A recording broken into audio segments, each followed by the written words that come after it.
Welcome back. Welcome back to the Detroit is Different podcast studios. And it's a lot happening in and around the nation and definitely around the way in these parts of Detroit and Michigan throughout.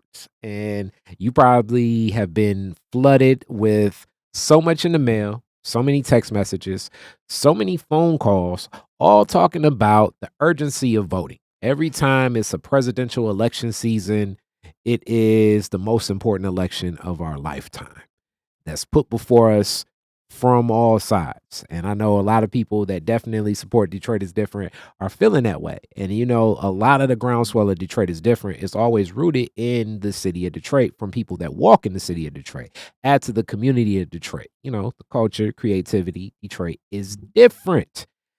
And hence, with that, that definitely connects us to some people that are definitely looking to politically change things in and around the city of Detroit. So it's rare, but it does happen that different people running for office end up on Detroit is different. As open as this is a platform, some people are open to a lot of the thought processes that I give in these different discussions because it's always going to go into the root of how a person definitely got grounded in Detroit. And this person is someone that has helped myself, my community, and my family personally from a legal sphere.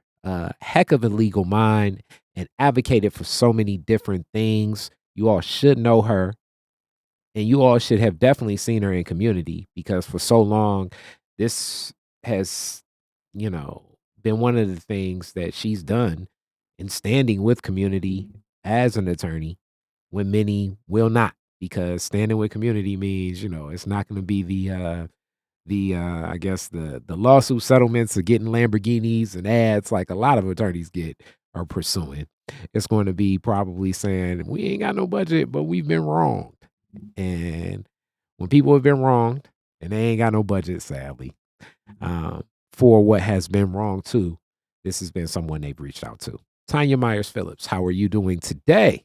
I'm doing great. How are you doing today? Thanks for having me. Good, good. I wanted to give a grand opening as I know a lot of the people that definitely have supported you in your campaign and just your work throughout for a long time are people that check for Detroit is different. I applaud all of you all checking for Detroit is different as well. And you've helped so many people, like including my family and others, Mhm. through some of the toughest times, navigating things when it comes to a lot in property. Property in Detroit has been a big to do almost your whole legal Yes. career, Yes. which we met years ago, like some starting some of your legal career, and it starts there. And you're advocating for the people. A lot That's of right. people that work in real estate law and know a lot about development are usually on the side of the corporate interests Mhm. and not the public interest. And different things like the community benefits agreement that is standard in the city of Detroit now. You were one of the attorneys fighting for that, stood right next to a lot of organizers on behalf of that. Shout out to the Detroit People's Platform and Shout many out. others. Um, and getting the winds of change. So now, when developments happen in the city of Detroit over a certain threshold, they must have a community benefits agreement. That's right. That's That right. was work of you. Other work of you aligning in that is so many different developments that have been imposed on communities. Mhm. Communities that are already so suppressed as we look at the landscape of what Detroit is. Um, and just thriving. Similar to my community that dealt with a lawsuit from a development that came here and it sued over like 300 of my neighbors. I You all can check the remember. archives of Yep. Detroit is different. It's called Sued Last Summer. So if you Google Sued Last Summer, you all will see what that was. And you were the attorney that That's right. took on that case, helping my community, helping my family. And that was a huge learning situation. Mhm. Um, and so many cases like that, just finding out about that, learning that that's so prevalent in throughout Detroit, probably most of urban America, probably a lot of where black and brown people live, where developments are just looked at as the term urban pioneering and things. So Yes. I've been talking for a whole lot. It's been 5 minutes. Good. We didn't even introduce. You're running for state representative from this. Why are you running for state representative? Well, like you, I am a native Detroiter, born and raised here, and I mean, we've seen a lot of things, haven't we, Mhm, in terms of how our city has been, how the people of our city have been treated, how our laws and systems impact our communities and neighborhoods. And the long and short of it is, I'm running because I want to continue my advocacy work at a statewide level, and I want to uh, be a part of this movement to change inequitable laws and change systems. And I want to be one of the 110 representatives at the table, being able to make those decisions and cast those votes and influence our laws and systems and policies in a more direct way. And one of the things that I have on my campaign literature, my tagline on the literature and website, and what it all boils down to for me is fighting for us. mhm. Black people, brown people, poor people, working class people. There are a lot of well-paid lobbyists and Lansing special interest forces that are working for these large corporations, Mhm. but we don't have. Now, I don't want to disparage the good work of a lot of organizations that are on the ground that are doing what they do very well. We can shout out a lot of them today, but we need more elected officials that are going to fight, not go along and go with the flow, but are going to fight for our communities right here in Detroit and fight for our people. So that's what I want. That's what I want to do. Changing laws, changing policies, changing systems. That's what it's all about for me. Okay, and with that, changing laws, changing policies, changing systems. Yes, Uh, that can be a lot, especially it from the is. seat of any political figure, but Mm-hmm. definitely from state rep, and we'll unpack a little bit Yes. more about that. But for that, Yeah. what does steps like that, just from the outside of the run, as an attorney that has Mhm. seen a lot of community advocacy, activism, Yeah. community actions take place, Yes. um, what role and what support do you feel like, from just the outside in, a state representative could provide in some of these fights, especially when it comes to land that seems Mm. to be more on the side of corporate interests, given Yeah. tax subsidies, given tax money itself, given considerations, Yes. and residents and community members that have been there just end up displaced. Yeah. What role could a state representative play in things like that? Well, there are a couple of things that can happen. So Mhm, one thing that immediately came to mind was an interaction from our I had with our dear friend, the late and the great Isaac Robinson. mhm, So when he was state representative in this the district that I'm running for right now, mhm, he used his the role of his office and his platform to stand with community members to advocate for and demand a private community benefits agreement from a developer that was just kinda came in from out of town, setting up shop and thinking they knew best and didn't really wanna consult with the community about anything, yet, request these public benefits. So, at that time, we reached out to Rep. Robinson, and he stood with community. He stood with us out front, he stood with us behind the scenes, and he helped us negotiate and get the first private community benefits agreement in the city of Detroit, at least the first mm, that I've known of anyway. So that was, he used his role, he used his influence, he used his measure of power in order to influence that mhm, particular outcome and get a tangible agreement. And I'll always be appreciative and grateful for being able to work with him during that process. So that's one way you can use your voice directly to stand with community and advocate with them in these fights and these battles. Another way, again, looking at you are a lawmaker, you're a legislator, looking at our laws, and perhaps it's time for us to do some things differently. Right now in Lansing, there's a huge conversation going on about economic development and incentives. It's called the SOAR fund, or this package of bills where originally there were hundreds of millions of dollars set aside for business incentives, essentially. But in back and forth, there are negotiations with House representatives and with senators. Now the package still hasn't passed, but it's looking much different than it did when it was originally introduced. Now the conversation is not just about um, same old. Let's throw a whole bunch of money at corporations and expect it to trickle on down to us.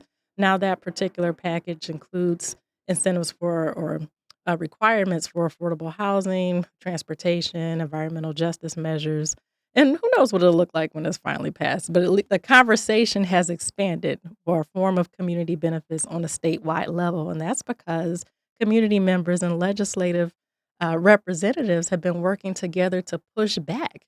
And before that bill passes, if it passes, I don't know, but if it passes, a state rep is certainly very influential in making sure that the language is equitable, right? Mhm. And that what we put into law is something that directly benefits our community members and all Michiganders, and it's not, for lack of a better word, it's not just a pass through of private money, public money for private interests. You know what I mean? So a state representative has a lot.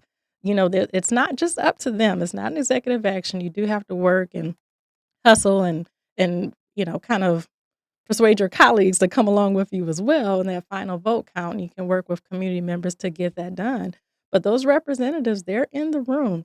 They're taking the vote, whether it's going to be something that we can be proud of, that will be a benefit to our communities now, that will make sure that our public libraries and our schools are funded, and we actually, are setting up investment into our communities for the future, or whether we'll continue this very extractive model where we're taking care of big corporate first, and we may or may not get something in return, something that can be measured, direct, and tangible. So I think in short, there are a lot of ways a state representative can show up. Most of the time, it's not your sole decision, again, because it's not an executive action per se, but whether you decide to show up and support and advocate with your community, whether you are advocating for changes in laws that are going forth, whether you are voting for or against some of these large deals, that can certainly make a difference. And I've been doing quite a bit, not being elected to office. So I expect to just continue doing what I've done and more, being able to serve in that position in one more week. Knock on So wood there. so so this will be days away Yeah. when this is posted. Mhm, So you'll have days mhm, to support your run. mhm. And let's get into your Detroit story. All right. But even before we go there, what district? 7.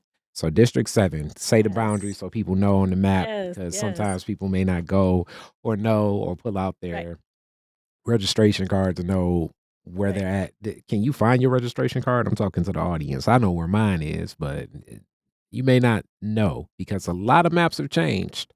Yes.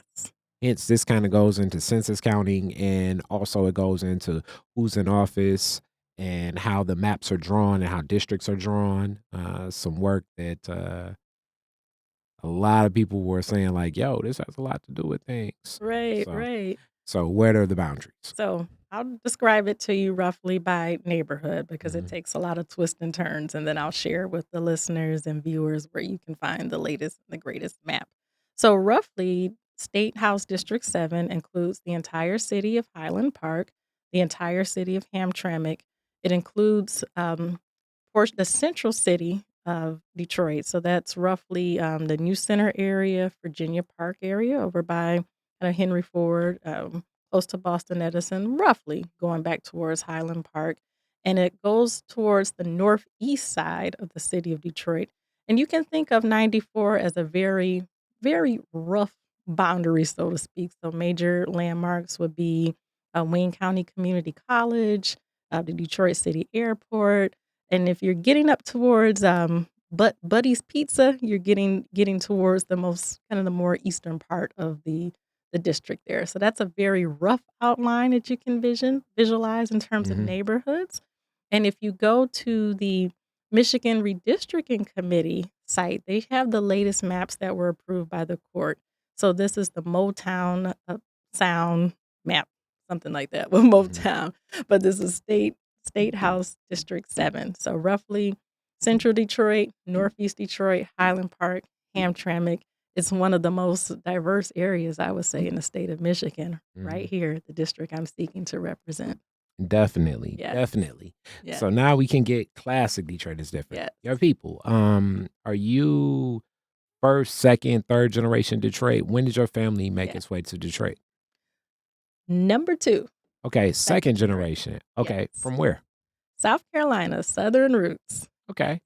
All right, South Carolina. It's not a lot of Detroiters from South Yeah, Carolina. little bitty small towns. I love it. What's the name? Bennettsville. Bennettsville. Bennettsville. Bennettsville, South Yes. Carolina. Whereabouts is that on the map? Kind of central South, closer to North, not far from the border of North Carolina. Okay. In Effingham. So my mom's from Bennettsville. My mother's side is from Bennettsville. Mhm. And my father's side is from Effingham. And Effingham is kind of not far from Florence. That's the more major city. Okay. Yeah. All right. So from South Carolina, and if you're second generation, so they made their way here for That's you. What brought them up? I guess young people-ness. I Mhm. don't know. But my Aunt Chris, who's deceased now, Mhm. rest in peace, rest in heaven, Aunt Chris. My mother came up to be with her older sister, Okay.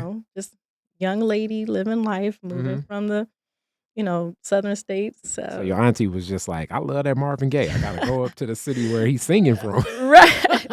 So my aunt came with her husband, right? Okay. He came for employment. Okay. My mom, little sis, followed big sis. Mhm. My dad followed his girl. And Okay. here we go. Right. Yeah. So your dad, Yeah. your dad, Like, what? It was like a Motown record for real. So I right, gotta right. follow my lady to the big That's right. city. He was like, Not them gonna let her go. city guys going, yeah, I know. I Right. heard about the Detroit guys. That's right. Yeah, it's like he was like, That's right. And here comes Tonya. All right. Yes, born in Detroit. So whereabouts? What side of town did they live when they first got here? West side. What side? Northwest side. Yes. Northwest. And I'm Near, guessing. Outer Drive. Okay. Yes. All right. Outer Drive, 96-ish area. Yeah. What 96 Outer Drive? I think of Yeah. Brightmoor when I think of that community. Very close, right on the outskirts there. Yeah. Okay. Mhm. And did they stay there even when you were born, or did they move around front when you were born? Yeah, so I was born in a little apartment over there, Okay. and I guess about two-ish, Tyler-ish, then they Mhm. moved into a house. Okay. Again, Northwest side. Oh, so Yeah, stayed in yeah. that same community. Coming on back, a little back towards Southfield Freeway and Plymouth area. Okay. Yeah. All right. I think of starters when I think of that neighborhood. Starters would be no, it wasn't starters back then. Let's just say that, okay?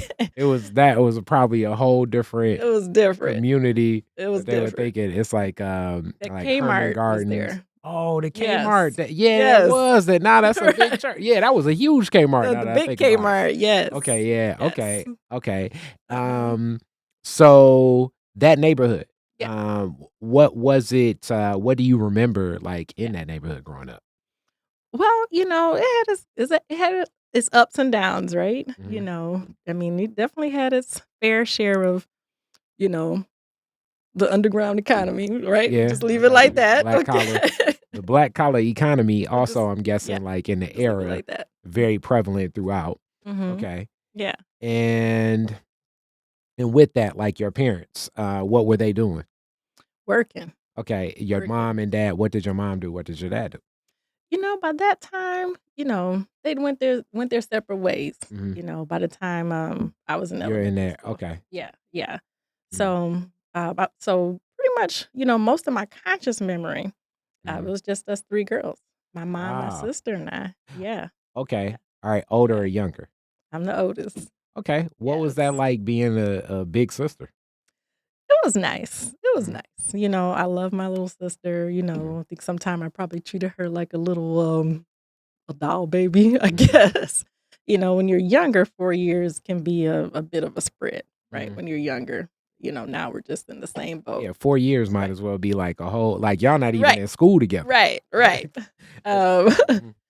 I think I got signed up for a number of fights, Mhm. You know how we used to do back then. I got Okay. a big sister, right? Oh, So man. Hey, you I just got signed up, you right? walking through the neighborhood, and the Right, next thing you know, it's like, "Oh, here we go." right, right. Okay. Oh, Okay.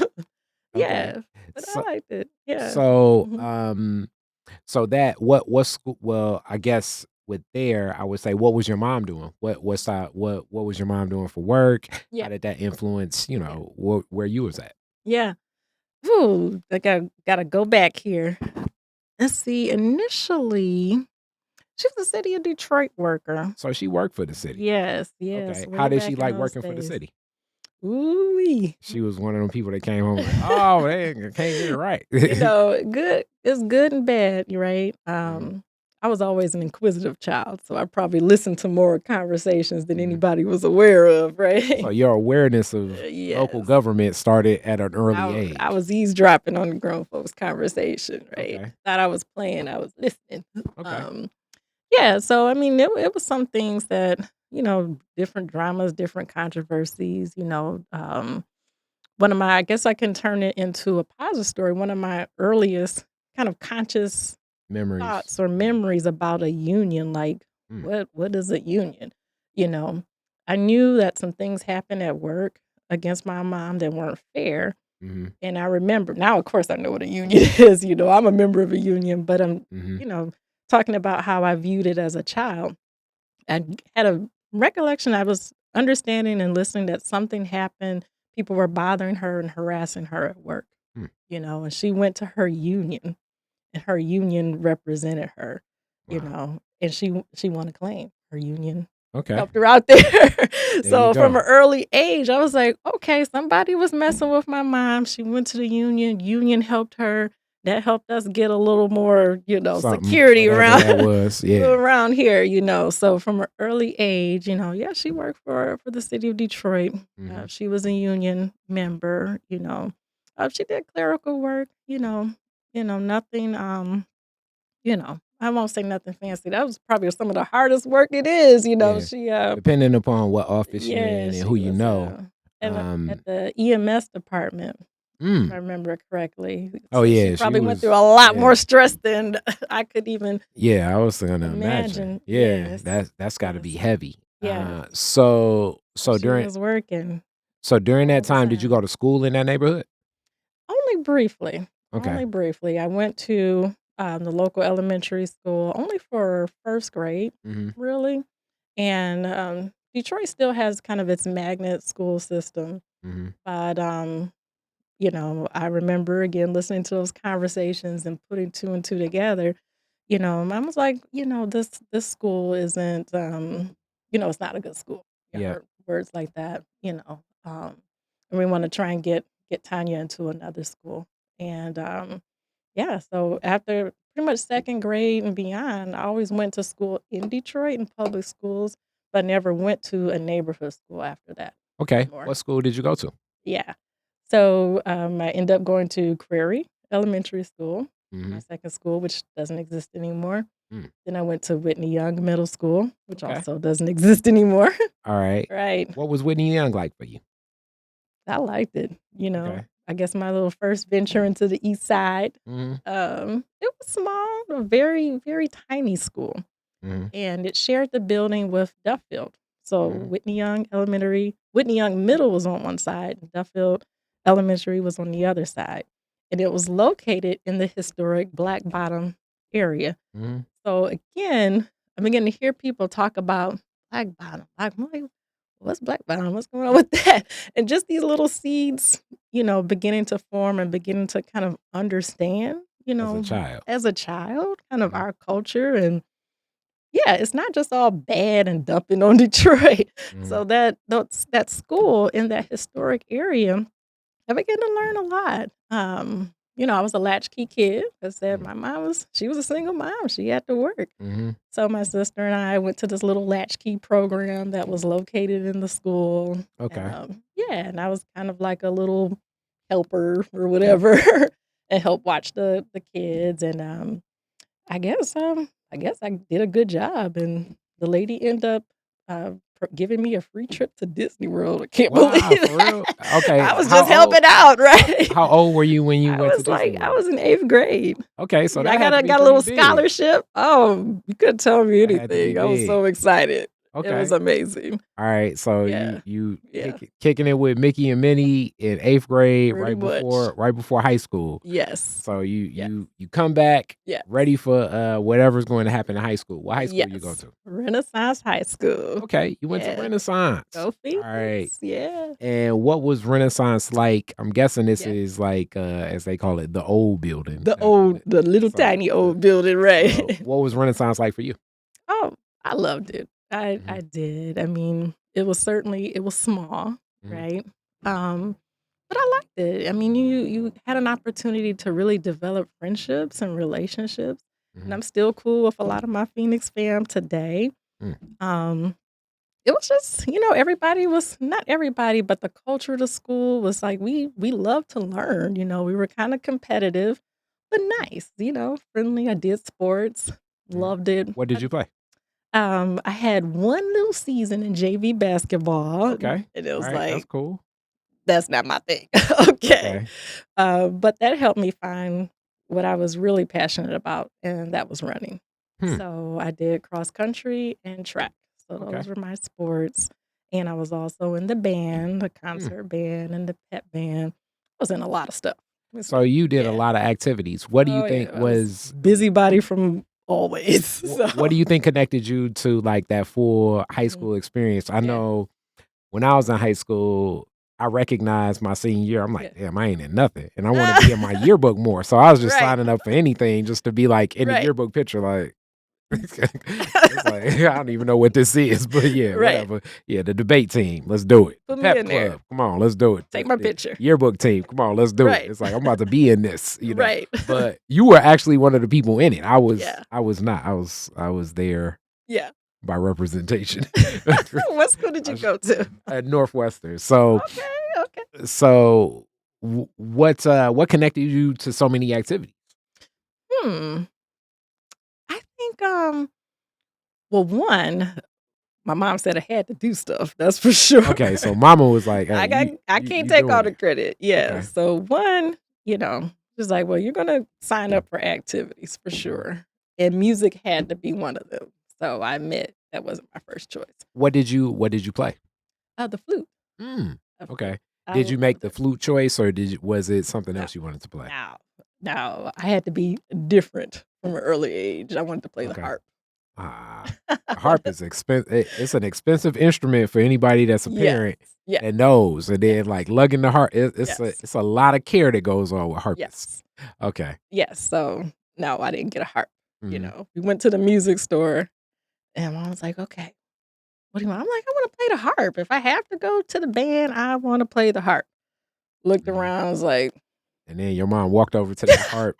"Available instruments. And Okay, I'll it's take like, the all right, flute. let's get that. I'll take Okay. that flute. Fine. Can't All do the right. harp." But I ended up loving it. I really Mm, did. And, I don't know, it's one of those things on the list of one day I'll come back to it. But at okay. the time, I really enjoyed it, you know? Okay. So Yeah. you just like the playing of the music, or was it more the camaraderie of being in the band? What was it? It was the sound. Hmm. Yeah. It's just really peaceful, relaxing. It's like it take you to a different place, a different world, especially when you learn how to read, sheet music and you can go back and look at the stuff that was written like 100 years ago and you're playing it, and I don't know, it kinda takes you to a different place. It's just really relaxing, really peaceful.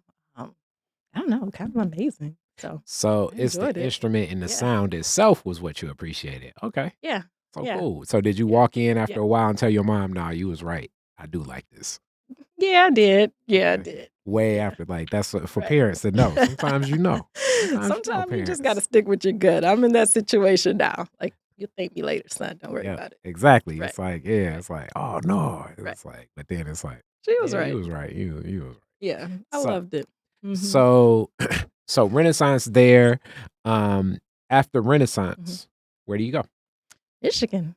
U of M. A lot Yeah. of people make that jump Yeah. to U of M from Yeah. Renaissance. Yeah. Okay, what era U of M is this? We're talking like early 90s, mid 90s, late Mid 90s. Mid-90s. Okay, Yes. mid 90s. So Wonderful this time. is like Fab Five-ish is there and Yes. that energy and that feel. Yes. What was it like being on Ann Arbor's Yeah. campus? around there for you? Yeah. Again, I mean, I loved it. It was like a whole different world for me. Mhm. Um, yeah, I mean, I've done just a little travel outside of Detroit, but I mean, not much, you know. I Mhm. mean, we didn't have that much money to spare. We could go Mhm. on these big exotic vacations every year, you know. It was mostly traveling to see family, that kind of So, thing, down right? to Bennettsville? Down to South Carolina, Yep. maybe And hit DC, so okay. come on back to Detroit. That was kind Mhm. of our loop, right?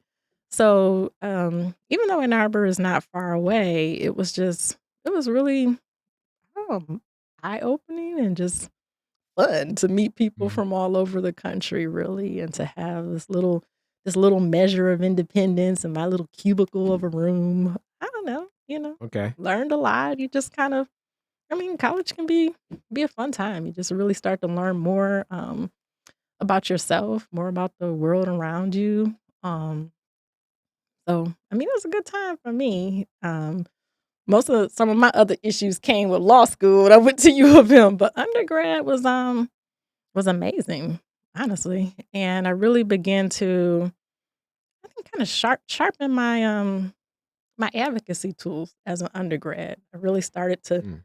dig into it. I wouldn't say I was no, I wouldn't give myself uh, I certainly didn't know as much as I do now, right? Mhm. But I really got was able to spend a lot of time in Detroit. And I started that through the undergraduate research opportunity program. Expand on what that is. Yeah. On campus you call it UROP for short. But Mhm. basically it's hands-on learning, a research learning experience for undergraduate students. And it allowed me to look into this area of kind of community organizing. Really, that was my research focus. I started off in the School of Natural Resources. I wound up in poli sci, but I wanted to kind of have a more hands-on experience. Okay, before we even go there, how did Yeah, you what was the selection in School of Natural Resources? How yeah, did you make that selection yeah. originally? Renaissance High School. Okay. So one of the clubs I joined was the environmental club. I believe it was oh, don't give me the line to remember what the name of that club So was, the but club at Renaissance for yes. environment. Mhm. That's right. One of our teachers, Miss Turner, you know, she started this club, and I think I just happened to be in her classroom after school and Mhm. um, heard some information about it. I was like, that's interesting. This concept of environmental justice, environment, and just kind of increasing my consciousness and awareness more. Mhm. And I was curious. I was like, let me join and see what this is all about. And it began to really pique my curiosity. So, going into U of M, I decided I wanted to go into the School of Natural Resources and focus on environmental justice. Okay. Yeah. Yeah. So And that's how I that's where got you there. were in the Yeah. beginning. When Right. you get there, Mhm. what makes you shift to poli sci? Ooh, really putting together the politics of it all. Mhm. And at that time, I mean, there were different tracks within the School of Natural Resources, and I believe the EJ program is gotten much stronger now. But at that time, you know, I'm trying to consciously make the connection to get back to Detroit, right? Mm. And I just felt like I was doing a lot of very technical work. Um, More on the environmental sciences side, but I wasn't getting enough policy analysis, and I was hungry for that. So Yes. so within that, Mhm, so I'm guessing you're sitting in these circles, you're mhm, talking about how to resolve challenges for mhm, society, mhm. and two things start standing out. Yeah. I want to resolve some of these challenges for my community, Right, A, right. Detroit, and B, instead of gathering a lot of the research and data around it, why if it seems like most of these debates always come back to if this person weren't in office or if this law were to be Mhm, changed or if this regulation were to step in or mhm. if that were to change, why don't we just go work at that? Yeah, I mean, I was thinking there at least the track I was on, that curriculum is completely different now. But my classes were very technical, so I had a lot of science classes, almost like going into a practitioner's Mhm, space, you know, not a policy making mhm, space. And so I appreciated that technical knowledge. But again, I'm Was not that where seeing your that. focus and passion was? Nope, I'm just Mhm. thinking, um, I'm not connecting the dots of how I'm going to take this knowledge back to my community. Our And our issues are a little bit more discreet than when I'm learning these classes. So that's where I kind of made the shift to political science. and also, Mhm, I think that it's unique that mhm, even at that time in that era, you made the connection that I wanna come back to Detroit, mhm. because especially then, the thought process is Get away.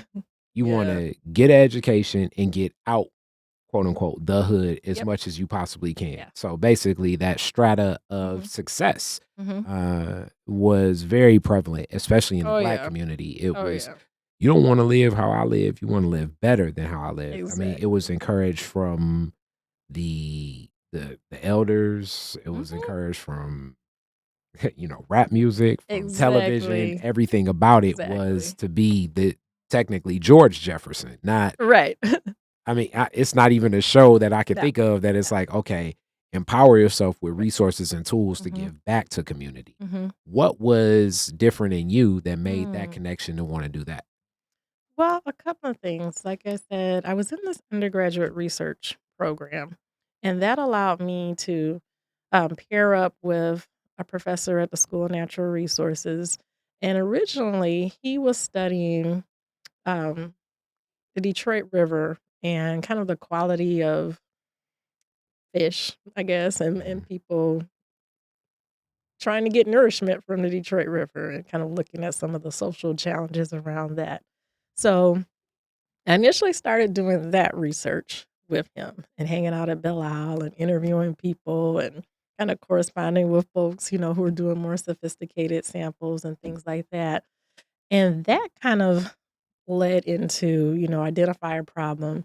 What about a solution? So, again, this particular professor had a relationship or got introduced to Reverend Wilson over at Tridestone Baptist Church, which doesn't exist anymore. mm, But at the time, boy, Reverend Wilson, he was ahead of his time. So mhm, he was looking at alternative, kind of alternative food markets, so farmers markets essentially. And he also wanted to have what do you call it, like a hydro pond. I think I'm kind of messing up that terminology, but basically be able to have his own fishing operation as mhm. well. So looking at these food systems that could be created, controlled, and sustained in the community around his church, right? So again, this was in the 90s, early 90s, and a lot of people were looking at him like, what are you talking about? Mhm. So, our job in the School of Natural Resources was to kind of work with him and help develop this vision that he wanted to. And the part that I was assigned to work on more was the farmers market and the community garden. And it was just something I mean, I loved it. It just kept drawing me in, you know. Was it the trait of it, or was it the vision of it, the Mhm. practicality? What do you think was the hook that caught you? All of it. The Mm, vision, the practicality, this notion that, community members can create things and you can control things actually. You don't have to rely on, you know systems. yeah, yeah, or go way out of your way to go to a kind of, um, grade A or quality A grocery store or whatnot, Mhm. because we talk about food deserts now, but 90s were, it I mean, Yeah, it that was was a for those desert, that were okay? there. That was a desert, Yeah. right? Right. So Um, this work, mhm. um, starts kind of then Yeah, in seeing that vision, and mhm, now you're looking to come back to Detroit. As you're absolutely. engaging with some of the people like your Mhm. mom, family, Yeah, friends saying like, "Nah, I wanna come back to mhm. Detroit." What's their response to, "You at Michigan? You about to get a degree? What are you talking about?" Yeah, I'm yeah. guessing. Well, my family and friends have always been supportive, Okay. they knew I mean, that's just me, you know? Okay. Um, that's That this is always what you're been gonna do. So absolutely. So they've always been supportive, always been in my corner.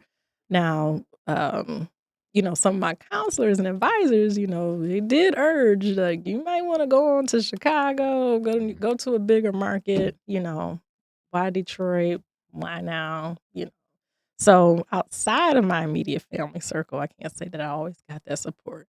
But my family, and my ride or die friends, they've always been in my corner. Absolutely. So I'm really thankful for that. you continue to do this work Mhm. as far as the research and everything. Mhm. That eventually leads you to graduate from undergrad. Yes. And then after undergrad, I know you end up in the law school. That's right. Immediately after, or do you wait? How Yeah. do you take that approach towards law school? Yeah, I took a little break, right? I Okay. applied and deferred admission. I wanted to, you Mhm. know, school was great, but it was like, yeah, Let me take a minute. let me take a minute. So you Yeah, come back to Detroit, I did. and I'm guessing Yeah. you pick up some of the community organizing work, or where you Actually, ironically, I didn't. okay. Ironically, I didn't. I did receive some advice. I can't say it was the best piece of advice, but you live and learn from everything. Yeah, I mean, you So gain wisdom, or let's put it like this: I've gained a lot more you wisdom know what? from decisions that I don't think I should have made I than won't the say decisions I that. did make. Even though some of the Right, decisions I should not have right, made, I pull more off that tree. I mean, even right, from right, some of the things that I've done, because it's like it sticks right, with you more. Or right. here's what we say in business: losing money teaches you a whole lot more than making Doesn't money it? does. All right, so there you go. So, I just received advice like, well, two things. One, I did get advice like, well, why don't you, just go work for a company. A big Try corporation. try try business. Just make sure. Just try it. Try business first. And In and between law school, just make sure. Just try it. and I Right. also want to frame Mhm. this in the right context, because I'm Mhm. big in the context playing out. Yeah. Hence why I usually talk so much during these Yeah. interviews is to contextualize, Yes. because I'm putting a person in a framework of time, era, and place. Mhm. So I believe that I had a recent interview not too long ago with Evan Daughtry Mhm. that is like, I'm an old millennial, or yeah, but Mhm. I was born in '82.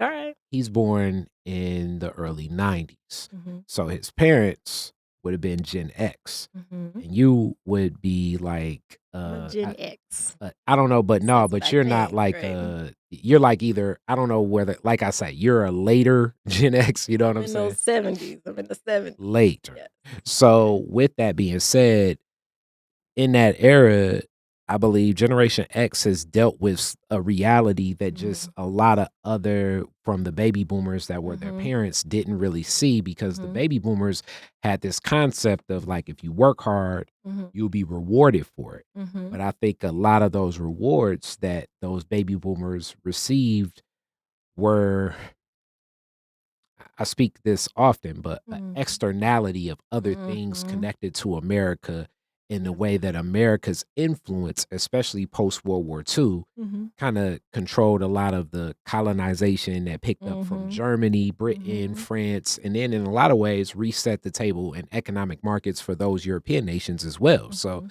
America was able to cherry pick Yeah. different things for like FDR's New Deal. So, for me, it'd be like my great uncle, but like my great uncle with a third grade Mhm. education that Mhm. was driving a high low, Right. and he was working hard, Right. but he was making Right. $120,000 a year with a Yes. vacation home Yep. and a gold watch when he retired, I remember those. because Mhm. Times were America different. had access to all these resources That's right.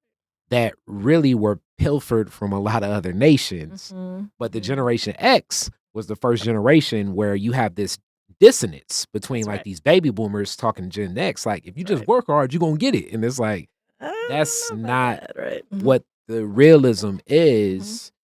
And then you have like the millennials see like the Mhm. Great Recession and everything. But Mhm. like, just it was so prevalent of, you climb this corporate ladder. I study a lot Mhm. of society through, Mhm. like, I collect all these old magazines. So Right. like old Black enterprises, Right. Ebony's, specifically Black community.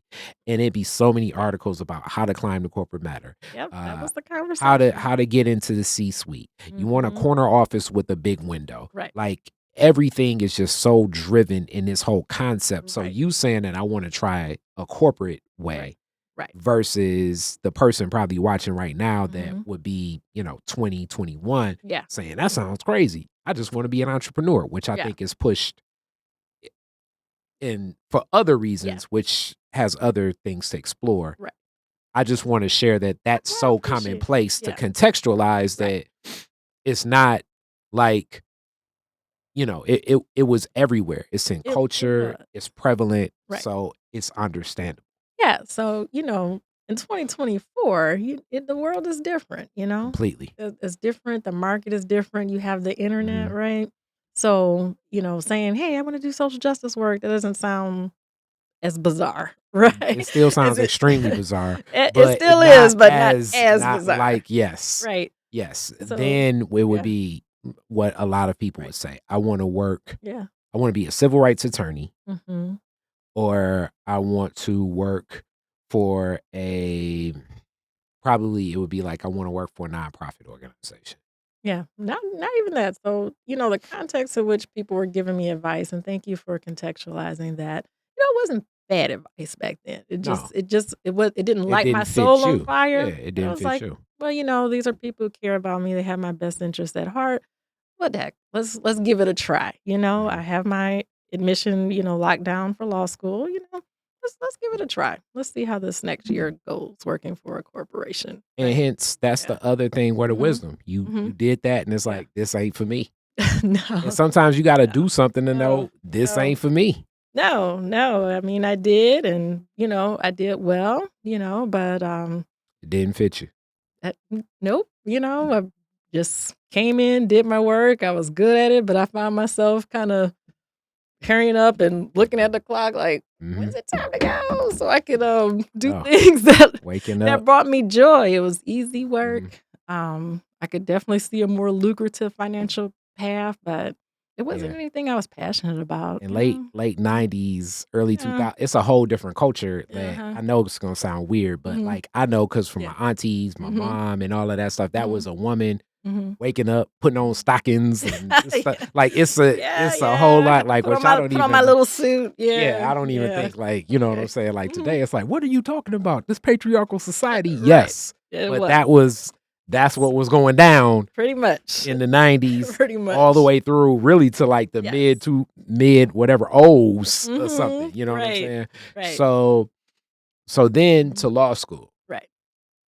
with a little bit of Yes. taste of that corporate A world little bit. in you Yeah. to know, "Okay, we need to break some Rearrange of these things. systems." Yeah. Yeah. Um, and you come back to Yeah. Detroit for that, and now Mhm. are you traveling between Ann Arbor and Detroit for law school?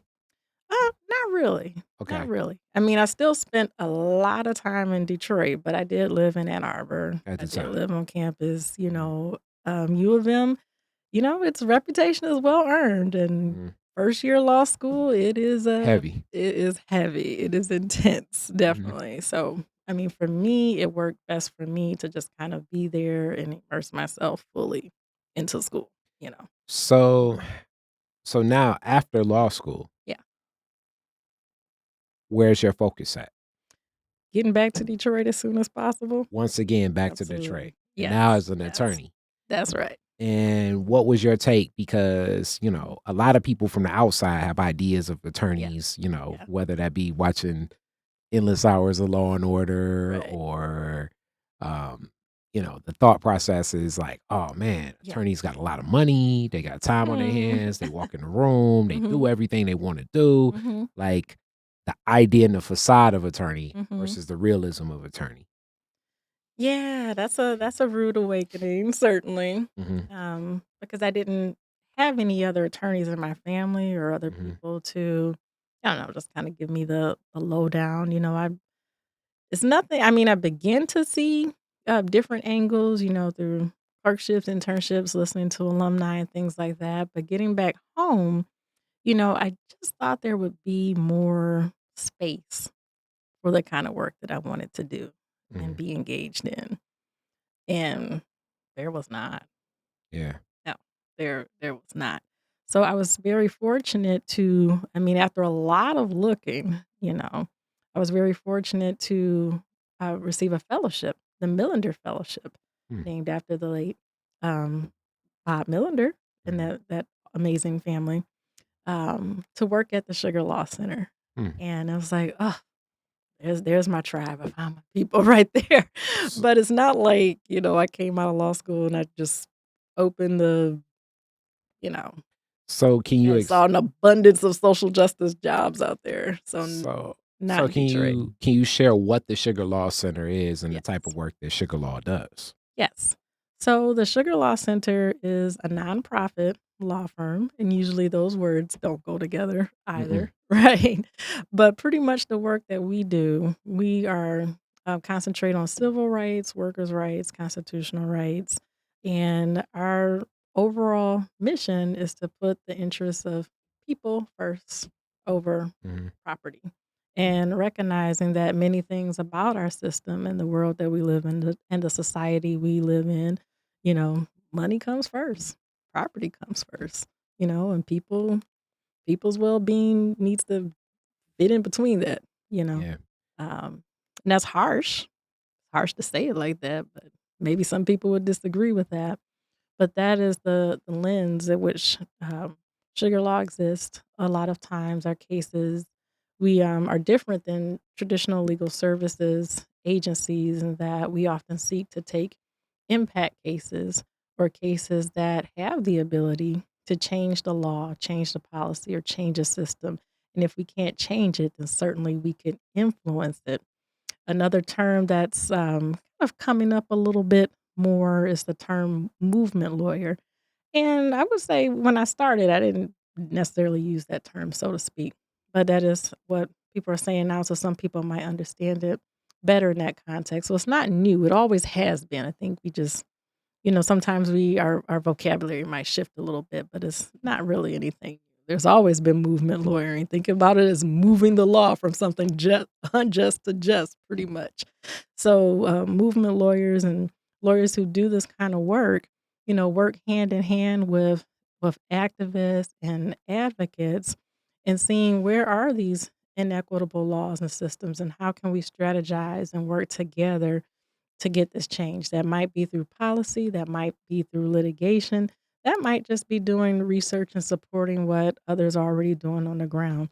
But pretty much our client is the community. Our mission is the greater good of the community and changing these systems and policies. So we're the legal eagles behind movement for equity, movement for equality, movement for justice. And that's what sugar law is about pretty much. Yeah.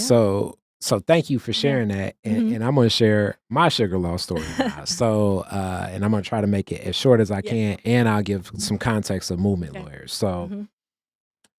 so let me talk movement lawyer first, then I'll Yeah. talk my Sugar Law story. Alright. So in my journey of school, as much as it's like, I hate school.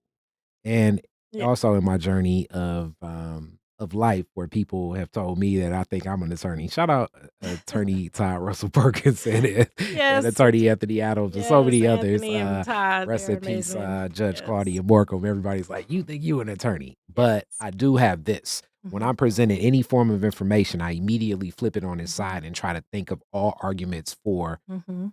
or against Mhm. whatever is being presented to me. Mhm. I don't necessarily consider that being an attorney. I consider that's how I strengthen my critical thinking skills. Being a critical thinker.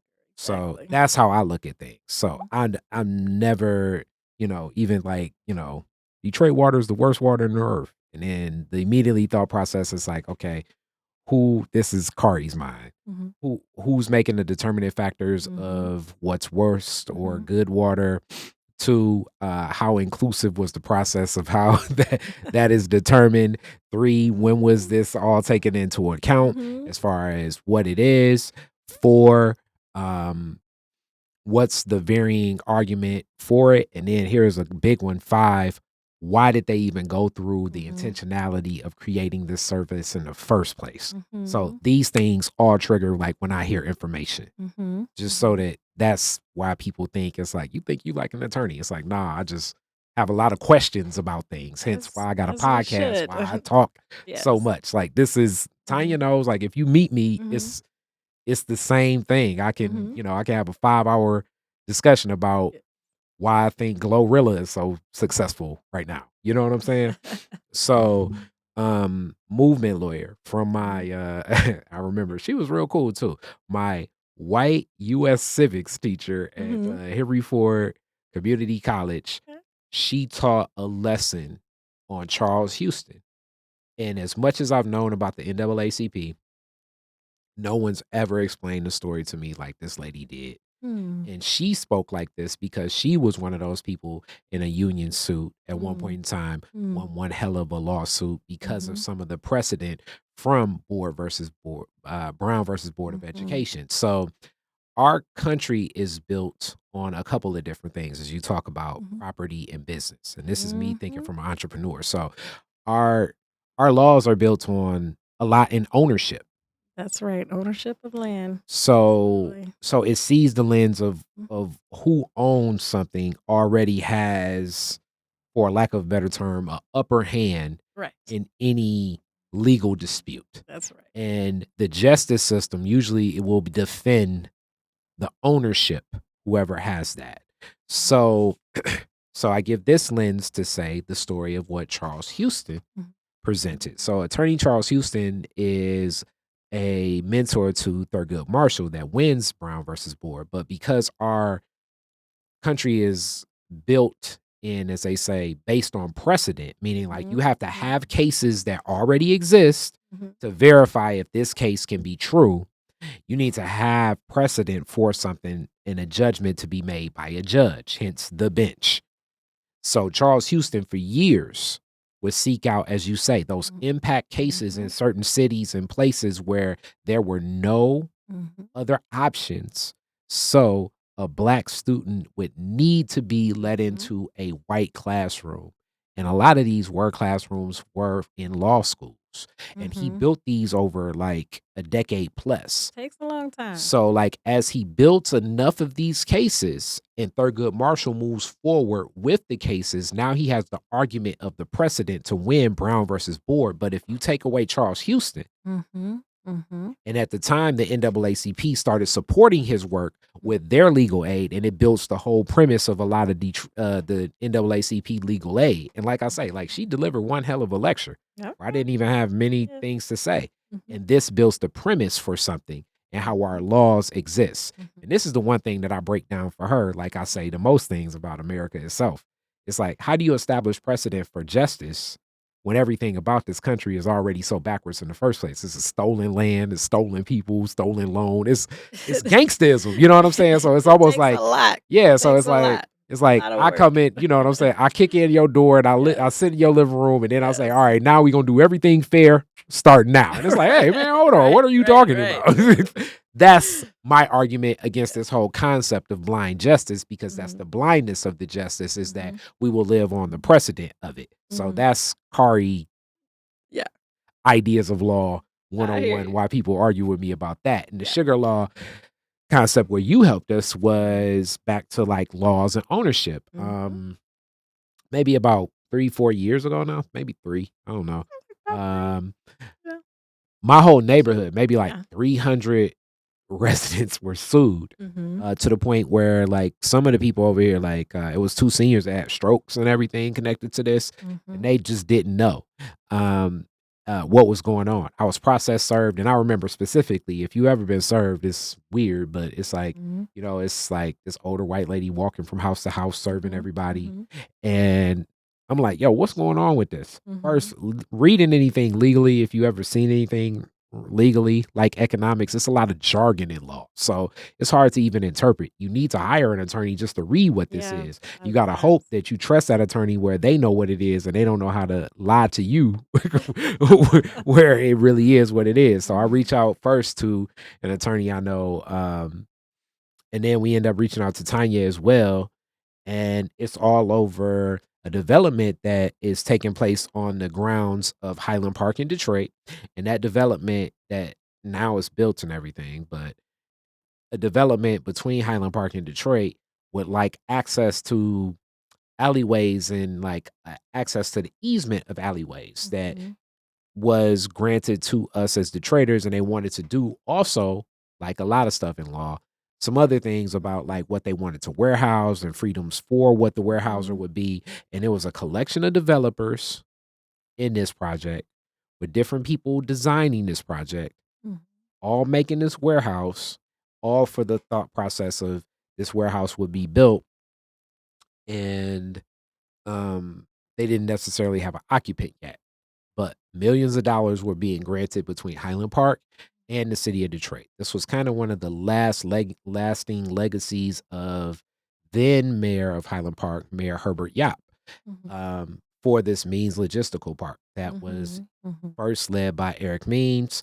And he's a brother that had a whole lot to do with a lot of developments in and Mhm. around Detroit. But he passed away of a stroke at one point in time, and it slowed some of the development. Then his wife steps in, Mhm. kind of from the interest of the Means Logistical Group, and now this creates Means Logistical Park. Mhm. But behind this Means Logistical Park, a lot of corporate development dollars. Mhm. And I didn't like it because it was just suing everybody. Mhm. And I feel like the way to deal with the person instead of suing us is to at least engage with us. The argument is that for certain things in our country to move forward, lawsuits need to happen. Whether that be true or untrue, that's not the way that we move in our community. Mhm. And I definitely don't think that they had an idea that Detroit is different happened to be in this footprint of Mhm. things that they happen to sue. Because immediately I'm like, oh, we're going to call something together. Mhm. We're going to make some media and I'm going to push it and I'm going to promote it to the point where even to this day, that Sue Last Summer video still gets a lot of views. And when you look up Means Logistical Park, you're not going to see Means Logistical Park. You're going to see Sued Last Summer. Mhm. And you're going to see these testimonials of different people talking throughout. Tanya stood as our attorney Mhm. in this act. And like a lot of legal matters, winning or losing, it's hard to even abstractly say what it was. Mhm. What was asked for from the properties held between myself and my father, I'm sure they would say was ridiculous, but I see a lot of these things from a business mind is it's always acts of war. So Mhm. Mhm. I'll sue you for this just to see what type of response we get Mhm. from your community. And then next time I'll just go on and do it because I saw that this was a very disengaged community.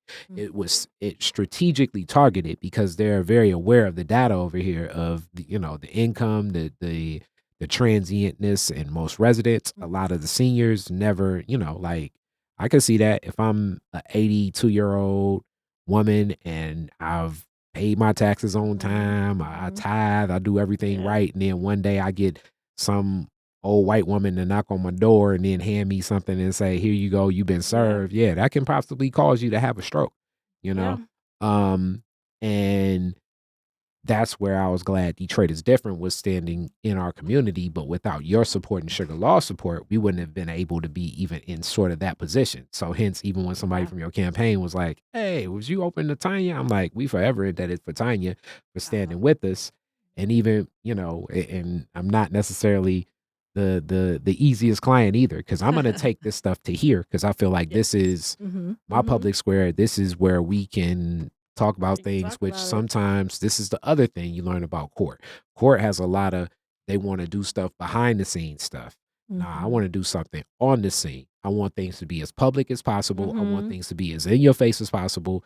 Yep. Win, lose, or draw, because I feel like social capital is always going to be the asset that I can bring to the table for anything. And it even Right. helped the brother, it helped the brother with the greenhouse that we kept talking about Okay. end up with a better deal out of it. Right. But sometimes with these corporate maneuverings, it's not as black and white as you think, like what you say. It's a lot of variance. Absolutely. I And mean, in between the that court and variance, you can settlements get and things. ugh, Yeah. it's a lot. Yep. But I was glad to be able to help. Detroit is different and neighbors and, Mhm. no, I think that story is still being written. I do too. Okay. I mean, because just in Ooh, it's business, the still being place, written. in business, we went to New York and met Mhm. with the corporation there. Mhm. And, and I mean, it's not like a formal meeting. We just went, and I know it Mhm. shocked the hell out of them. Mhm. And Charles Williams went with us too. Shout out Okay. Pastor Williams. Right. And I'm sure it shocked the hell out of him. Mm. You know, I had a lot Mhm. of stuff printed up. I had the QR code to the point Mhm. where the developers here called me immediately the next day, like, let's Mhm. do a meeting. And I brought my cameras and we videotaped Yeah, that. And I know yeah, they didn't yeah, expect that. yeah. And it slowed. Their development was supposed to open in July of basically we held up a lot of the opening of that for about a year and a half. And I just Mm. know how money works in Mhm. business. So Mhm. I'm sure, that was a hell of a blow just Mhm. from a lot of art organizing Mhm. that took place. And I'm sure I'm gonna see some comments Mhm. possibly on this, but Yeah. that was a good act, and it also built a lot of camaraderie even in my community because Mhm. now Mhm. I'm not just the guy down the street with what you call it. That's It's like, oh right. yeah, that's my man that helped with the lawsuit thing. That's what I'm saying. I'll be in like Dollar Tree, and that's That's right. That's that's how right. some of the people will look at me, Mhm. Mhm. which is cool. Yes. And being in this space, you're always like at the cusp of working with people Mhm. in these dire situations. Mhm. So now in the politics, it's in that same realm. And now knowing more of your backstory, what grounds you to still center you as you're taking on a whole lot of Mm. passion, emotion? Mm. Um, you're sometimes interacting with people in some of their times where, it's trepidatious. Mm. They're very, they're definitely in need and at times very fearful. How do you find your balance Mm. in this space? Mm. Well, 3 things mainly. Well, 4. Um, faith, family, friends, future. Hmm. Yeah. I look at it like that. I mean, certainly my faith, um, gives me strength, right? I mean, I believe in God, and I believe that God made us all equal, right? So we have certain things in the law that makes us all equal, right? We have We supposed to. that's supposed to, right? Mhm. We're still living up to the words of our Constitution. Beautiful document. We're still leaning into it and living up to it, trying to get there in this Mhm. nation, right? But I mean, we have our United States Constitution, we have our state constitution, right? The city level, we have charter. And international, you have like your International Declaration of Human Rights. So you have tools in the law that, kind of provide some measure of equality, but at least from my faith perspective, you know, I believe God loves us all and wants us all to be treated equally. And God, I believe in hates injustice and oppression, right? Mm. So that kind of deep spiritual grounding, it's just in me. Like if it's inequality, any just and injustice, I'm like, look, we all human here. We all bleed the same color. You know, we need to whatever's causing this, one person to be discriminated against or just, the quality of their life is just lesser than because of where they were born and their zip code and the color, the skin they were born into. Hey, that doesn't sit right with me. So Mhm. I have a faith foundation that drives that. And then just every day, I mean, family and friends are everything. When you Mhm. do this kind of work, you pour a lot out. I mean, you give a lot of yourself, a lot of your time, your energy. I mean, it can be fulfilling, but also draining. So you need people around you, good people who see you, who will encourage you to keep going when you're discouraged, who'll pour into you, who love you, who just make you laugh, right? So family and friends are everything to me. And the future, I'm motivated by the future. Mhm. You know, I just think about, and I appreciate how you put a lot of things in context and history. But I think about the long road towards justice that we've been on as a people. I'm talking about Black people specifically. And it's been a couple hundred years, right? Mhm. So it's not a sprint. And I think about the strength of our ancestors and those who came before us, and the tribulation and just the horrors they went through in order to secure additional rights. So you and I could be having this conversation here today. And how it didn't happen overnight, it just didn't. The law itself is, there are good things about precedent, there are bad things about precedent, right?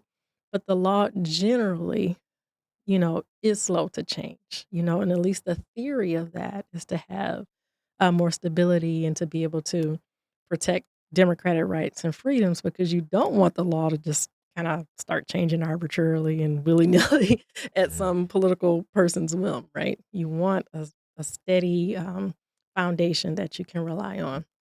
So we're going to park that over there in terms of law and whatnot and the theory behind, you know, legal precedent. But I think about that, and I think about it like a race, like a relay race, right? So people came before me, they ran their race, and they passed the baton to me, right? Mhm. And you and others. And we have to do our part and we have to run our race, right? And we have to set the next person up, the next generation up of advocates, activists, and movement lawyers, and pass the baton to them.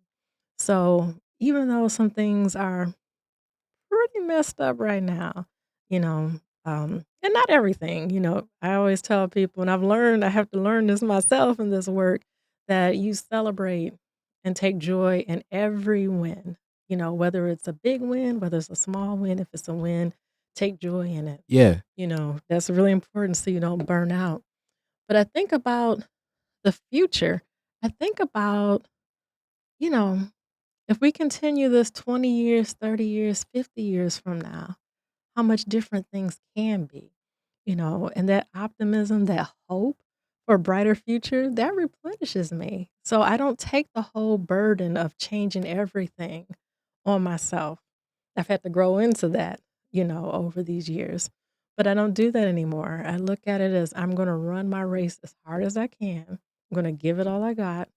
I'm not gonna leave anything out there. I'm gonna put it all on the line. And when it's my turn to pass the baton, I'll pass the baton to the next, knowing that I've did my part, to set up the next generation. And one day we'll get there. One day we will have that more perfect union. Now, some people might say, well, how do you know? Well, I don't. So who And knows what the future really holds? But I'm hopeful looking at how far we've come. Now I hope the pace of it, good Lord, comes a lot faster. I hope this more perfect union is not another 400 years off, right? mhm. But yeah, I have hope for the future. And those things kind of ground me and motivate me to keep going. I definitely agree with what you said as I'm asked some of those same questions Yeah. about this work, and I definitely don't think that it's not it's not like win and loss No, as much no, as it's about hearts and minds, I that's right. believe. And It's a the sea of process. those hearts and Mm-hmm. minds, it gathers over years Mm-hmm. before that brings about a lot of the change. Mm-hmm. Cause like we say, it's so many laws on the books So, to the so point where it much. would be Yeah. exhaustive to enforce all these laws. It's a lot. And when But you the laws that are more so paid attention to, like, Mhm. this past summer went after in response back to like reactionary Mhm. in Mhm. response to a block party shooting. It Mm. was like, okay, let's do more ordinances anytime you want to do a public gathering outside. So Mhm. immediately now police officers are looking to shut down any outdoor affair, which I think that that's a classic in response to. So Exactly. now, Mhm. for one instance, and when I talk a lot about violence in our country, it's like, let's be honest, we have a violent society. A, We do. it's It's more guns rooted in than violence. yeah, yeah. I Yeah. mean, yeah, It's historically, so deep. it's more guns than Mhm. people in America. Mhm. So when that people think that I'm morbid when I say this, I'm like, I'm surprised not a lot more shootings because just per Mhm. capita, I mean, it's Mm. a, you know, you know, owning a gun, you are saying to yourself, there's a premise for me murdering somebody. And I don't look at it Right. another way. Like that's car logic. You know what I'm Right. saying? I don't Right. look at it like, no, but it's for protection. But Mhm. like to use this, I'm Mhm. murdering someone. Yeah. It's not a a movie where it's Yeah. like, "Oh, I'm gonna shoot somebody in the leg," and then they're Right. gonna be like, "You know what? I shouldn't have did what made you want to shoot me. My bad. Thank you. I'm gonna go on and go to the hospital." Well, you might, right? You might. No, Yeah. that's You're being nice. the probability. No, is go no. I know. You're Yeah. shooting to kill. Mhm. So if it's more guns in America than people, that means that Americans have a justifiable reason for murder throughout. But in that, now you're going to have a fast response where now police officers are overextended to look at Mhm. any public gathering. Mhm. And public gatherings in the summer are one of the key things that I definitely am heart, is Yeah. deep in my heart, and it Yeah. builds community. It does. So It does. now, in response to something that happened here Right. that possibly could have found other resolutions, we're Mhm. going to enforce something here. Mhm. And it's going to take resources, it's going to impact community, Right. and even the capacity of what the block club fill out form and Mhm. police officers patrolling the neighborhood. Mhm. That you may not have money, or Yeah. that police precinct may not have capacity to do something like Right. that. Right. What's going to happen? These are things that I think as state representative you can help at least add a light to, because in response it's just seen as, hey, we don't want people going crazy shooting people, and it's Right. like, okay, possibly Right. it's a better resolution than to Exactly. strip community You from things you like that. always want to be careful when you're restricting freedoms. Always be careful with that. That's what I say. And these are definitely some of the things. Mhm. So Mhm. with that, as we close out, I don't know what I guess like classic I guess classically politicians have platforms and agendas Mm. that they're running on and Yeah. ideas, but Yeah. the classic, what are you gonna do in your first 90 days? I Oh, mean, no, that's not that one. that's corny. Um, but I will say Yeah. this. Mhm. You have one hell of a team of a lot of activists that are campaigning with you, walking with Yes. you for the Yes, I support love it. that you've shown for them. Mhm. What's some of the people that are campaigning with you? Yeah. What are they speaking to Yeah. the excitement in your work Mhm. when you reach Lansing? What are they looking forward to? Ooh, well, one thing I've been saying, and people laugh, but I'm serious when I say it.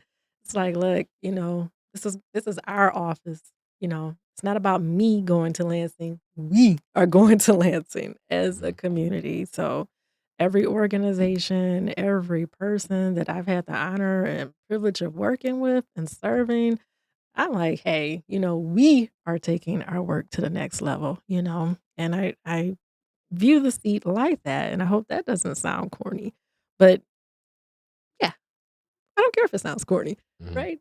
It's not. It is, mm, a seat. I'm an elected representative, right? But that seat belongs to the community, and it belongs to the people, and I'm just looking forward to continuing to live that out, but specifically to your question, what are people talking about, mhm, And I'm proud to say the organizations that have endorsed me, I don't seek everybody's endorsement. That's not my strategy. The things that I'm fighting for, some groups we're not aligned, right? So, mhm. the groups that have endorsed me, and I'm honored to receive their endorsement along with just talking with people out in the community. Housing is at the top of everybody's list, honestly. The high cost of living, you know, um, wanting the cost of living, being able the rent being so high, people not being able to purchase homes or qualify for mortgages. And then when you get somewhere, the kind of abuse that a lot of tenants are experiencing, and even homeowners, right? When we talk about who owns what, right? If your mortgage isn't, you still have a mortgage, right? That bank owns the home, okay? I mean, As a don't you'll I see who often has the rights if you miss those I love payments, that you said okay? that, and I was trying to let you cook right there, but Even I if you gotta make step the in. payments, if the bank has a I problem with I gotta you, step in, and that's yes, where, like, I talk to a lot of okay. people, it's like, it's Mhm, not your home unless you own it outright, and mhm. then That's even your then, as pay we've those seen. taxes. Yes. So, it's like this whole Yes, concept of ownership, and that's why yes. that's why I say, the capitalism I think a lot of people argue against being from business school. This is another distorted form because corporations have so many pockets to exploit and pull from systems. And then people will argue, no, that's what capitalism is. I'm like, that's not what Adam Smith was talking about in Wealth of Nations. This is some old other distorted stuff, like where technically the amount of consideration that you're offered from a corporate lens with resources. And we talk about just even on a small level, you know what I'm saying? It's like the person that probably doesn't need a free meal, you know, you too, and then like you at your family reunion, if I don't know if Beyonce walks into your family reunion, your family is probably going to get up and give her a free plate. I'm sure. Right. Because it's like, oh, Beyonce here with us. And in reality, you need to turn around and say, yo, Beyonce, you kind of need to give us 2 stacks for that plate. Exactly. We're not conditioned to think this way I hear you. in our society because it's the leverage of, well, if they have more resources, the thought processes will get more resources from them. It's the idea and implication.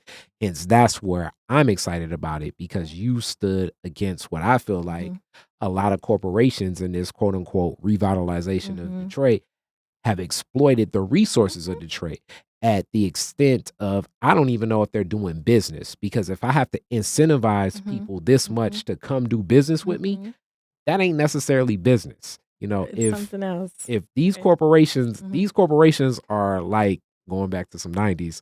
If this is an episode of Family Matters, the corporations are Laura and Detroit is Urkel. We are giving the whole, we're giving everything to get them. So it's like by the time Laura's like, all right, Steve, you know what I'm saying? After after I've tried everybody, I've dated everybody. Okay, this is season 20. Exactly. I guess Steve's still around. All right, come on, Steve. Let's go on a date. It's like, if you got to do that, I don't even know if this is a real relationship at this point. You still want the machine to turn this into Stefan. I'm saying do business where you really want to do business. And stop taking resources from a city that's already strapped and not pouring back into our communities. It's a spit in the face that people are old and have, you know, those overassessed taxes, the way they just make it sound, it's just like overassessed taxes. Overassessed taxes mean people lost their homes. My community will forever be changed because of money that was stolen. We lived through it. And we have all these neighborhoods change. I mean, whole neighborhoods, you know, where we used to run and play and there were houses in a row. You didn't have all these gaps. Exactly. And not to vacancies, you know, until that foreclosure crisis hit us. I know. Caused by exactly predatory corporations. Caused by a lot of mortgages from one of the predatory businesses. Predatory instruments. One of the businesses that has been given a lot of access to a lot of the land in the downtown development area. You know what I'm saying? So it's like, this is a reality. You know, and they make it so flippant. You know, our corporate counsel, meaning the lawyer on behalf of Detroit, it's like, oh, you can't do anything over assessed taxes, and hence that's why you being in office will definitely reconstruct that conversation, because it's like, it's tough luck because our Michigan charter must change to give money to citizens, but we have a Michigan charter that can give millions and billions to billionaires. That don't even make any type of sense on paper. Hence, this ain't capitalism. I don't know what it is. I know it's definitely, we are incentivizing too much into these corporations. That's right. And there's research, there's tons of research and studies, you know, that point out, or that raise the red. You don't even need that. You just need common sense. You just need common sense. You just need to look around. But if you want to go there, there's plenty of research, right? That just really picks apart, you know, what is the ROI on all these tax abatements and tax incentives here. And for me, you know, going into Lansing here, you know, one of the centering principles is, you know, public money should be used for the public good, not transferred for private wealth, right? If you say it like that, no one would just say, of course, I think public money should be used to build private wealth, you know. They're not going to say it like that. It's these distorted public-private partnerships. It's a reason why one of the most profitable stadiums in America is Cowboy Stadium. And it's a reason why Jerry Jones, that owns the Dallas Cowboys, didn't want a dime from the state of Texas, Fort Worth, or Dallas to build that stadium, because he wants to keep that money. If I gotta give you $1 million, that ain't even, it's not really business. If you give me the money to do my business, I'm gonna take risks that I never would take with my own money. And that's another reason why it's bad for business. Because it's like, I could care less. This ain't really my money. This is tax money from Detroit. And these people beg me to come here to do business. Stephen Ross, that's a part of some of these developments, is a hell of a developer in Miami. And guess what's not happening in South Beach, Miami? South Beach, Miami ain't giving people nothing for free. Right. So you shouldn't come to Detroit to get free stuff. I don't care if you are friends with the Illages. Exactly. You know what I'm saying? So it's like, it's goofy stuff like that that makes it like this ain't business. And it's coming on the backs of taxpayers that already are getting told we can't get paid back for money that was stolen from us, because overassessed ain't really what I call it. It was stolen money. Well, stolen money. But we can give money from people that already got stolen from to corporate interest. You know what I'm saying? So it's like, it's goofiness like this that makes people say, okay, I'm apathetic to the whole system. So hence it's a refreshing to see someone such as yourself that has been in the fight. It's not like you're doing this as a talking point. No. You've stood in the fight. Absolutely. And that's a reason to vote. That's right. And I also, and this is what definitely makes a lot of the OGs mad, I understand the apathy of it, because the instrument, like a lot of tools, need to be reshaped. You know what? I agree with you there.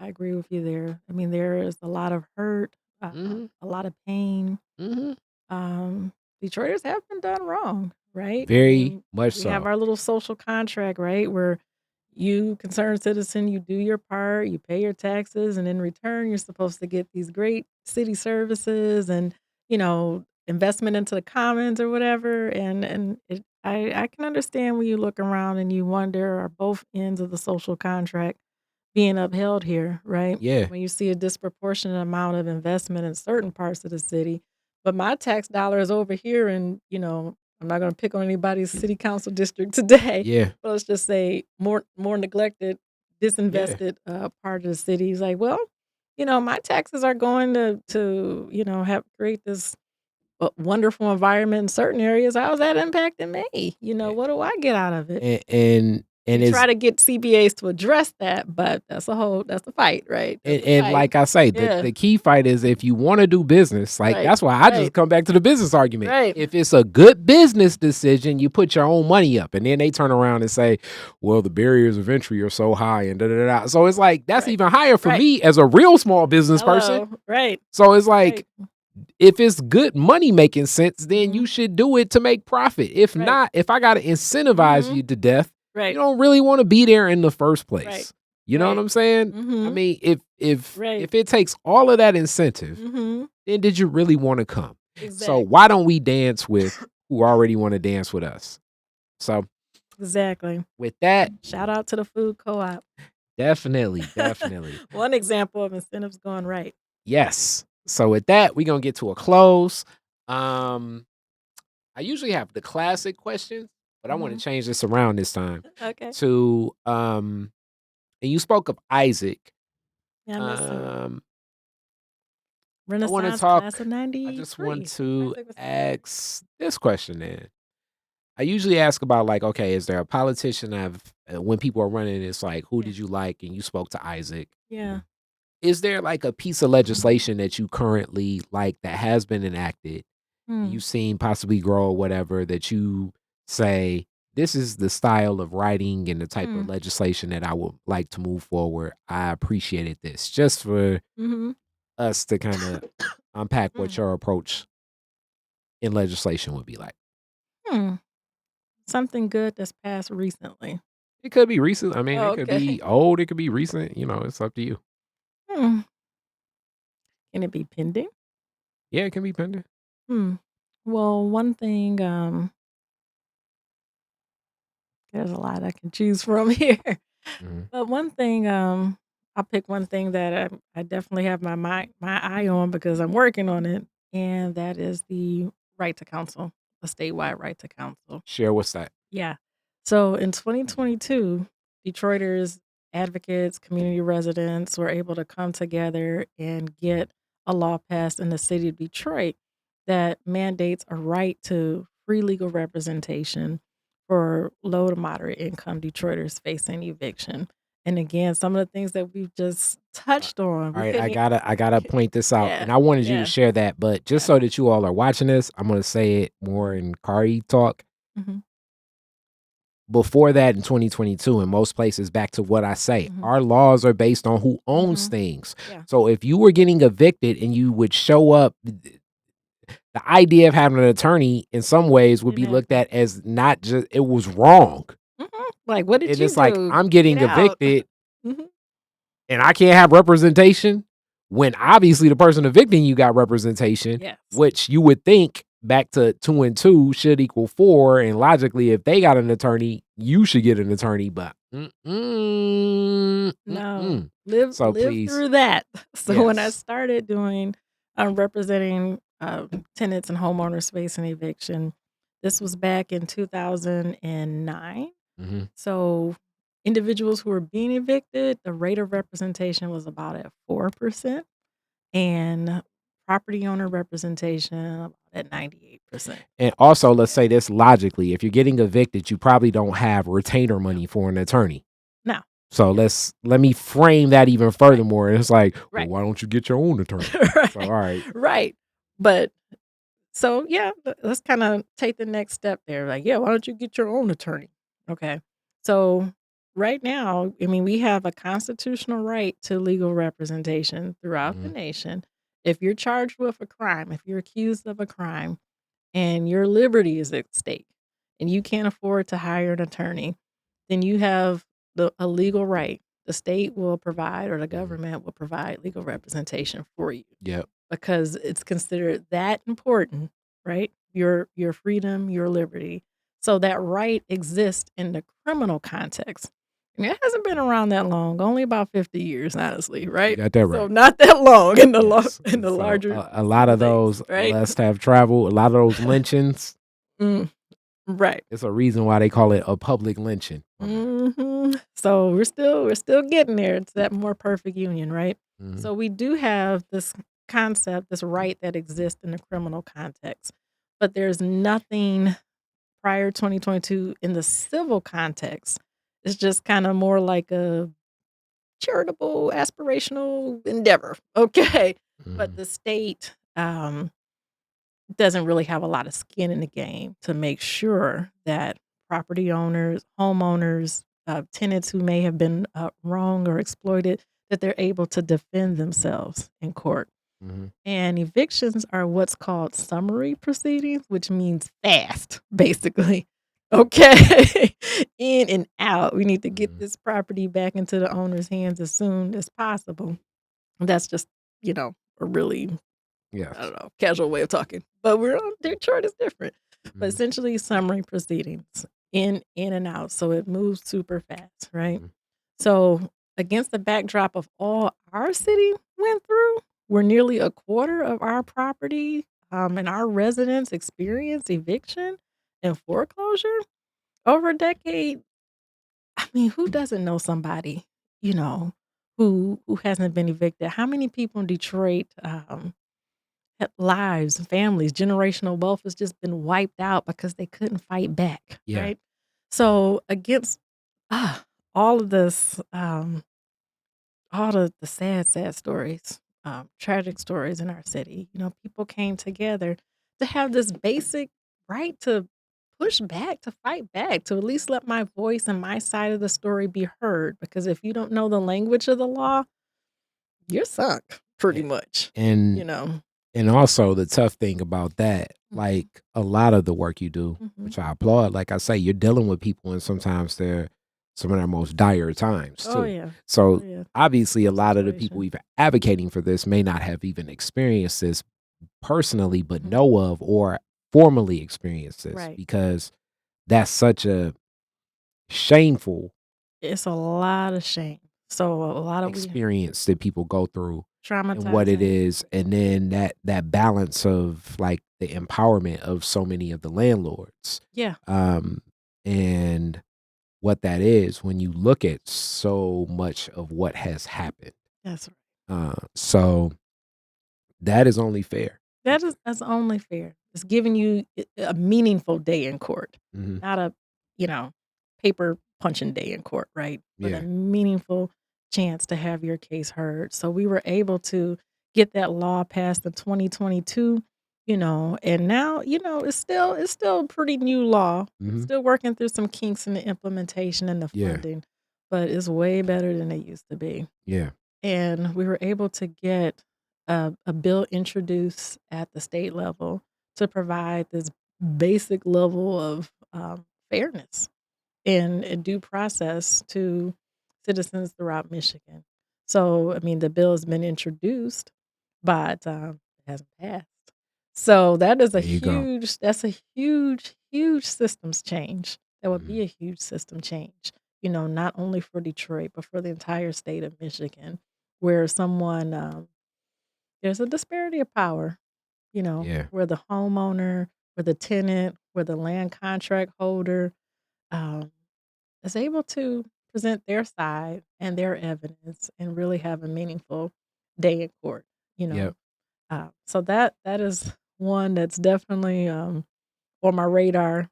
I'm already working in community on it. So I want to see that get across the finish line, certainly.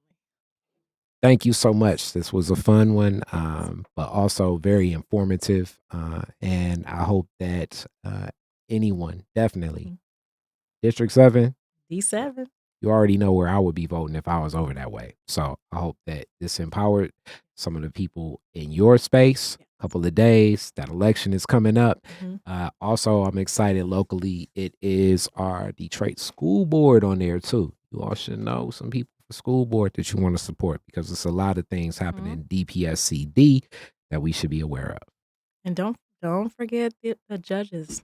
Back Oh, of the ballot. Don't forget those oh yeah, nonpartisan many, races. many, So many of the important. judges. Yes, So important. let's put it like Right? this. County judges, Supreme Court Hmm. judges. Don't forget the judges. That's another systems change Yeah. piece. Very important. You don't think Get the about judges judiciaries. until you before one. Exactly. That's not when you want to start Don't thinking about them. no, not at that moment. Not at that moment. Hoping it's like, man, I hope they woke up Yes. good today. I hope the Right. line of Starbucks was good. You Oh, need wise people in community, hmm, from community yep. in those seats. I understand the nuance of it. Yes. All right. Yes. Peace. Detroit is Different is where you get information, artistry, history, music, and even comedy. Detroit is Different, a home for the culture of Detroit. Visit online at DetroitisDifferent.com today.